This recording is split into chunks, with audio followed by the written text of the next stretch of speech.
We're here. We're here. It's finally time to start talking about some movies. I've been talking about the specials. I've been talking about the TV specials. And it's time. It's time we finally start talking about one of the movies in today's episode of the Recon's Peace podcast. Man, we're going to be talking about the very first movie released back in March 4th of the year 2000, which is very, very interesting that they decided to release this after the anime had only been out for 16 episodes. Ladies and gentlemen, this is smack dab. This movie takes place smack dab in the middle of Syrup Village and Baratier, man. Which is very interesting to me because at the time, the manga had been out from 97, so 3 years and some change at this point, right? And that just shows you the popularity of the manga, that they didn't even wait to see how the anime did, man. The manga was already booming so hard that they said, we're pushing out this movie, let's go. We're pushing out a film, it's gonna do bangers, so we don't gotta worry, man. So, and this movie, of course, has a special place in my heart. It's the first One Piece film. The art style gives off that, the art style gives off like how anime looked whenever I was growing up, so I naturally have a lot of nostalgia whenever I see like this type of art style, or like the old like Dragon Ball Z movie art style, or whatever. Every single time I sit down and watch those, it always brings good vibes. Reminds me of my childhood, man, so it's always nice whenever I actually get to sit down and rewatch the first One Piece movie. Now, what's great about this film, and something I really like about the TV special as well, is that because it has like some members of the OG East Blue crew, it does allow more screen time to be given to each individual member, and that's something I really like about this movie, man. Because you're able to sit down and see each member of the Straw Hats get not only their shine, but in what they're best at. Like you see them in their natural environment, and you see what they do and how they do it. You see their flaws and what they do best, all at the same time. Which, you know, in later films they do their best to do that as well. But because at this time there wasn't that many members in the crew, it was easier for the anime, especially with only 50 minutes of runtime, to be able to give everybody their own moments, not only just in fights, not only just in battle, but in actual character moments, and I always appreciate that.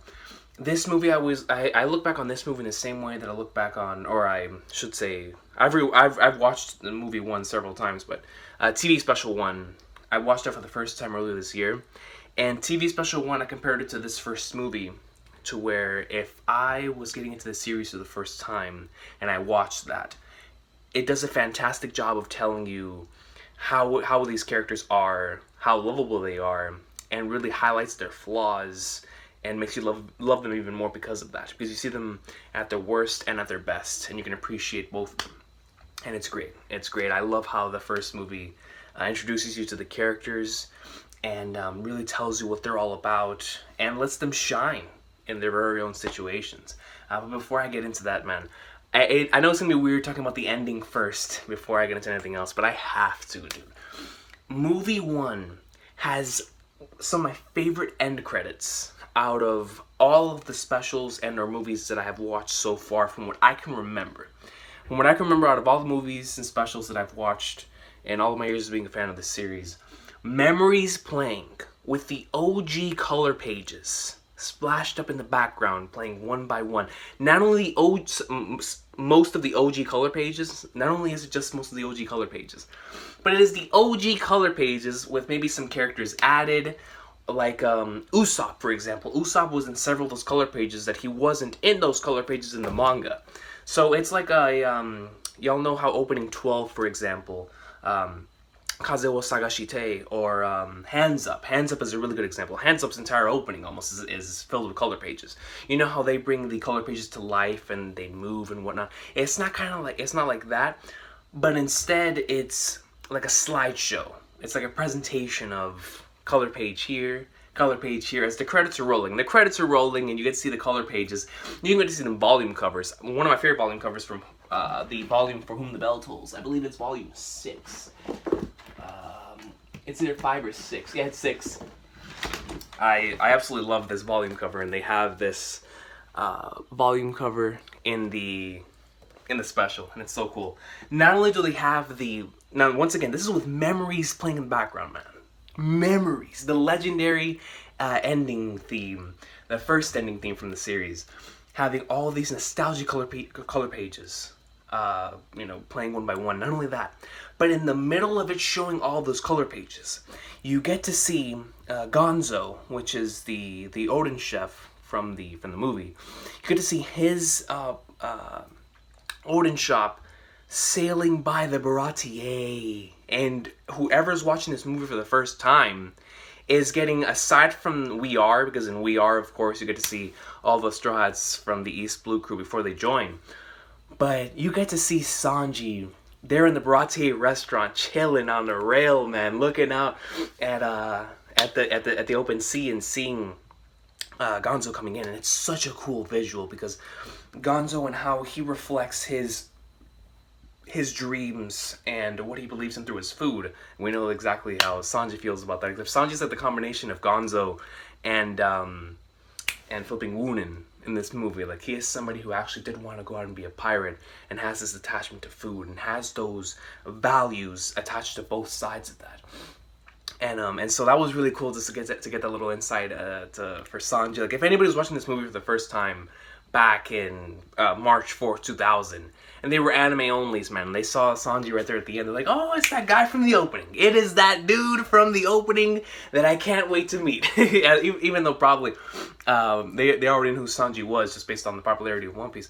Even though, based on what I've gathered over the years, One Piece didn't really boom for the first time popularity until Alabasta, and that was in the year 2001. So maybe people didn't know who Sanji was. Maybe the dude in the opening was just a dude in the opening, and they were like, yeah, man. And then they found out eventually, once Baratie started airing in the anime, who Sanji is. But anyways, that's just my prediction. That's what I think. But aside from that, like, I love that. I love that insight. I love that entire ending sequence, and then ending it off with a different version, because you know how in Memories you have like a shouted out version of Luffy, Zoro, Usopp, and Nami, and they're like spread out there in front of the water, and you get to see the water right there. It's the same visual that's used whenever the original eye catch would come in with the bounty. You know, it's that same visual, except here in the ending, you get to see and I'm probably going to use this as the thumbnail because it just looks so great. You have those four right there, and then the sea right in front of them, and it's a beautiful visual, and that's how they ended off with the final ending credits. But going back to the actual film itself, I decided to talk about it. I had to get it off my chest, man. You know how amazing it looks? I always appreciate that kind of stuff in the openings and in the endings, when they used to have the endings, was the color pages being brought to life. But the fact that not only were the color pages brought to life, but in certain color pages they even added Usopp and or Panda Man, and having that little thing from the movie where you have Gonzo coming in the Odin shop to visit or to just pass by the Baratier. Like, I was marking out because I had forgotten about that. I was like, yo. So awesome sauce stuff right there. But overall, going back to the film itself, great character moments, and this movie does two things very, very well. Number one, showing off the adventure and the romance aspect of One Piece, as in the want and the need to find your treasure and to find your treasure through your own adventure. Like, it's showing one of One Piece's main themes very heavily in this movie by showing what everyone's treasure is, and how much they're willing to go out and protect it. Tobio, in his treasure of wanting to find out whether Woonin is actually alive or not, and then you have Gonzo, and of course his treasure being his Odin, and he wants to share that treasure with everyone in the world. You know, gold to him is just a rock. Odin is something that can actually make people smile, and that to him is his treasure. And then of course Luffy, with his treasure not only being his hat, but wanting to go out and find the One Piece. And then you have our antagonist in El Drago, who his treasure is gold, and he wants to find as much of it as possible. Like, that is the thing that he loves the most, and he goes out on this adventure. He's gone out to the sea in order to find more gold. And he gets to see all these different aspects and perspectives, and of course Woonin's being gold as well. But it's just already, like I said before, because this is the first movie, and every single One Piece movie has that standard of, okay, I need to appeal to the fans of this series, but I also need to appeal to the casual fans who might be experiencing this series for the first time.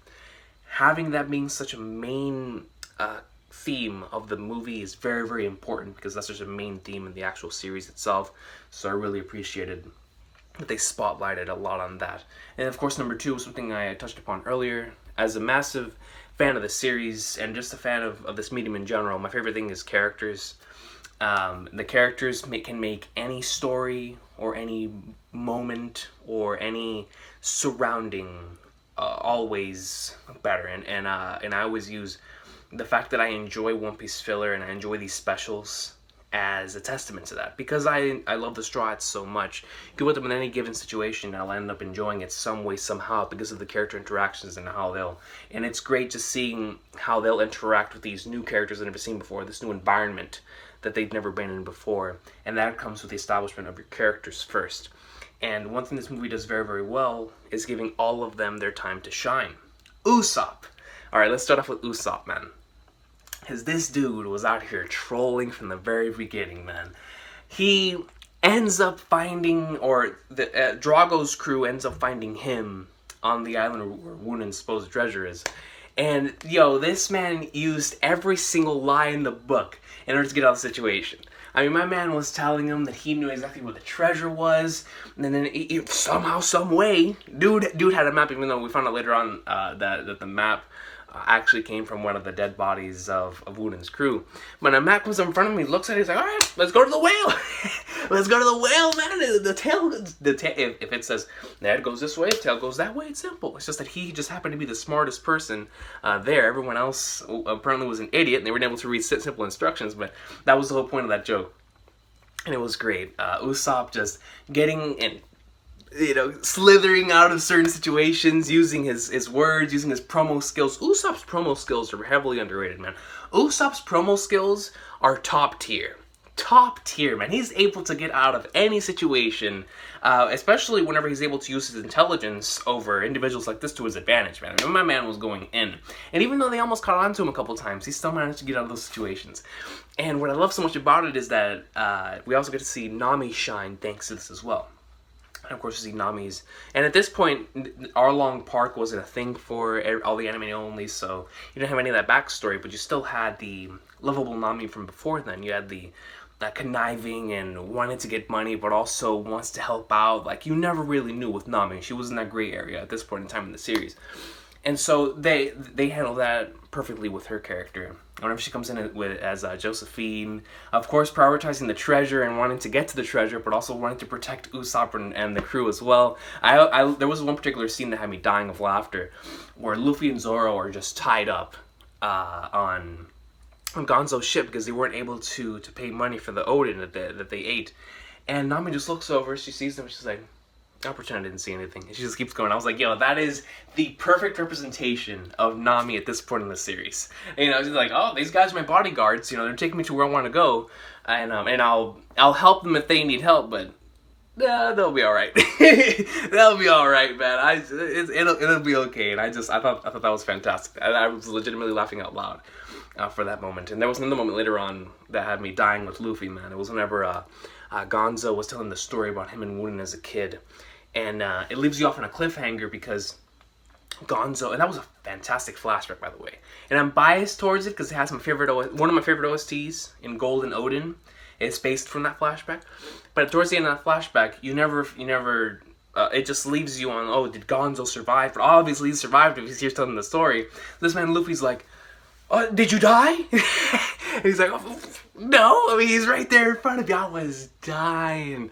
And then Luffy was disappointed in the fact that he didn't die. And I was like, oh, that's so Luffy, man. That is so Luffy. And that's what I mean whenever I say that this movie really does show off these characters and has great character moments. So a simple moment like that really shows you the type of person Luffy is. There was another moment whenever Luffy was right in front of of El Drago for the first time, and they were duking out a little bit.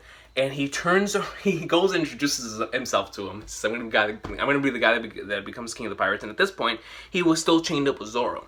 So he's over here, he's like, yeah, I'm Luffy. Gives his mission statement, I'm gonna be the king of the pirates. He turns around like this. Oh, and this is Zoro. Zoro's like, yo. And he turns back around. And I was like, oh, this is just the bond at this point with the crew. And it's just so great because it's like they were friends from the start, and their bond was great from the start, but it gives me such good vibes seeing like the beginnings of their relationship here, and it's so much fun, man. And I love how Oda has consistently held that aspect of the crew together, even today, still in the manga, and I think that's why I love the series so much, because it consistently has their bonds grow with time, and just seeing the beginnings of these bonds is so cool. Going back to the beginning like that, but yeah, and Zoro being an idiot. Not having his direction, but still being a boss throughout this movie was great. He even had some very funny moments too. So yeah, man, I loved how all of the crew was able to have their great moments to shine.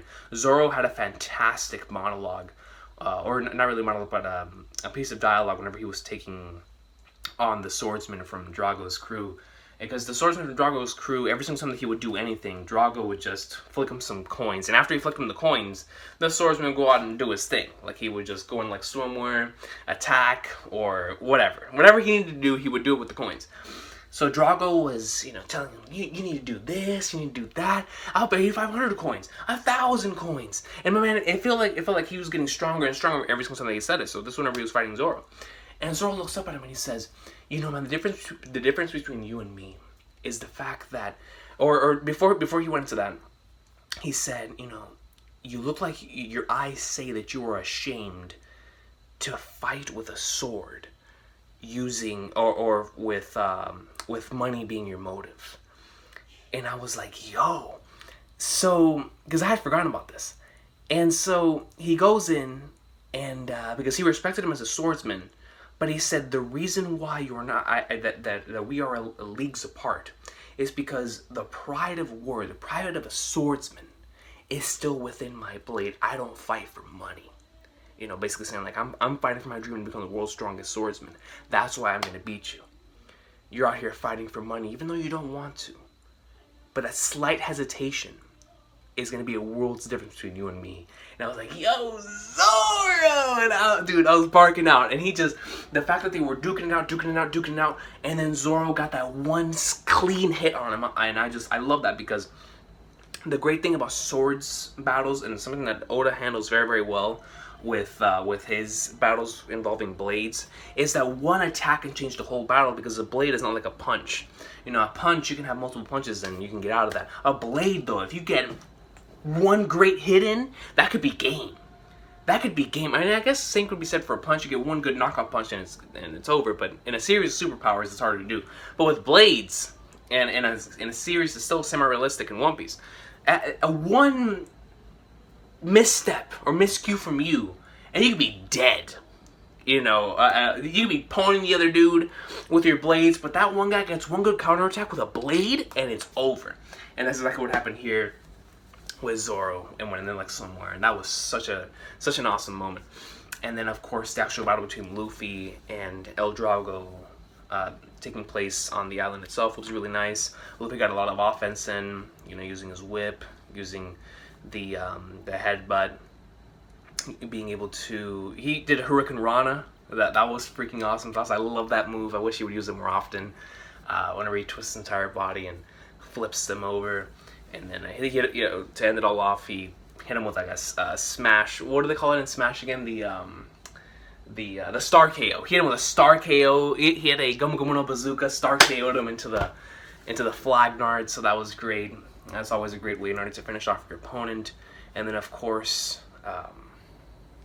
going towards the end of the film, we get to go back to the room, find out that that Wunin is actually dead. And throughout the movie we had gotten two sides of it. We had gotten the antagonist side saying that they had killed him, and then we had gotten our side and the people that we were following saying that they were alive. And because and this really got to me whenever I first watched the movie all those years ago. because I expected him to be alive due to those two sides saying such different things. Our side saying he's alive, the other side saying he's dead. I was expecting him to be alive.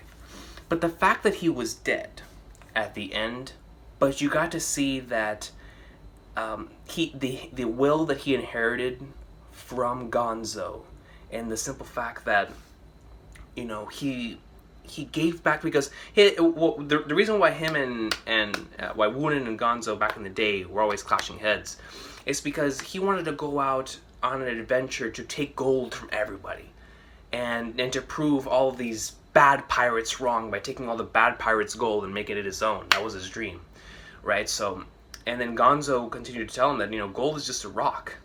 You know, my treasure is my Odin. You know, ever since your old man said that my Odin tasted great, I made it my mission and my adventure to go out and have as many people eat my Odin as possible. Because whenever I see people smiling after eating my food, that's my love. You know what I'm saying? And so Woonin, after they had their whole thing, he still held on to that flag, because that was the reason why we got to see Gonzo falling into the ocean, is because whenever they fell off of the cliff, he held on to that flag, and that flag got ripped apart. So when he stitched the flag back together, he said that, or at the end of the movie, Woonin always had Gonzo and that, and his will always with him, due to the flag.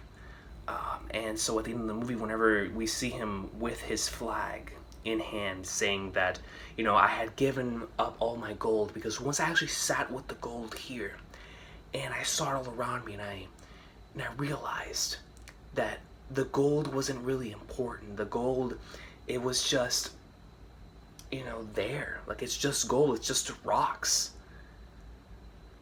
And I realized that what I truly loved was the adventure to get the gold. The adventure to go around and find all of the gold. The romance of finding it. That's what I loved. And I was like, wow. Wow, man.